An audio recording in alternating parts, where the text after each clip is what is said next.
two, part two. Not explaining to your children that they have a disability and acting as if there's nothing there makes it harder for them to be able to, as an adult, advocate for themselves. I get trying to do the whole thing about, oh, I don't want them to feel different. They are different. Well, I don't want them to feel singled out. The world's going to single them out. However, your job as a parent is supposed to be able to prepare them when they have to ask for reasonable accommodations. Do you know I didn't know what reasonable accommodations was until I was in my 20s? 20s. I have albinism and I have ocular albinism as well. And I had a DV situation, but that kind of made things a little worse. But nevertheless,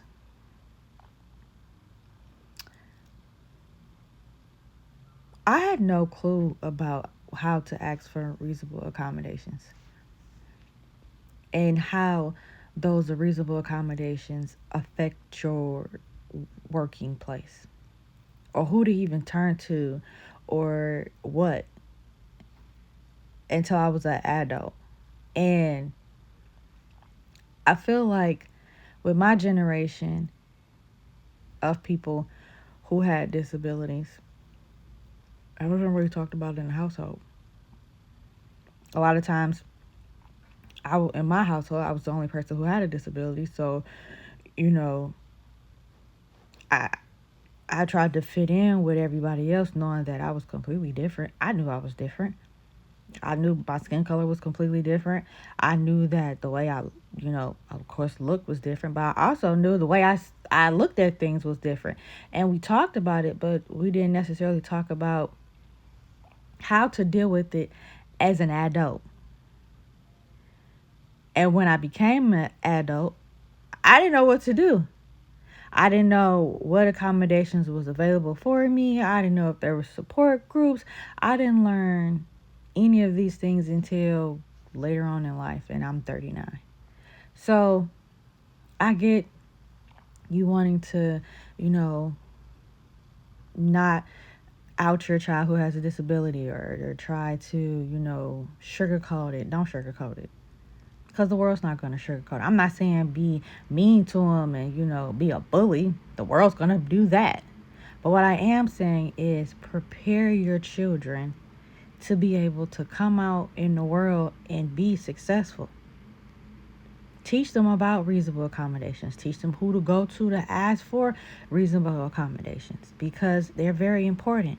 Find out what your state offers for children who have disabilities and adults who have disabilities. Learn the disability laws so that you can actually teach your child, because the school's not going to teach your child to ask for reasonable accommodations. They're going to expect you to know what accommodations your child needs.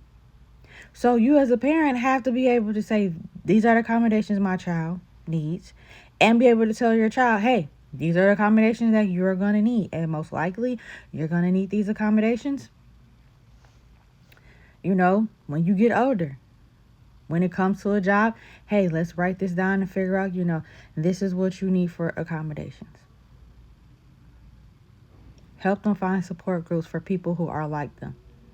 Because let's call a spade a spade. You don't know. If you don't have a disability and you're a parent, you don't know what having a disability is like. You don't. So help them find a group of people that they can actually talk to that have a disability and be able to feel like, okay, this is not, my story is not so out of the ordinary, but my experience in life is valid. Because I promise you, there are other people who go through that same issue, that same exact issue.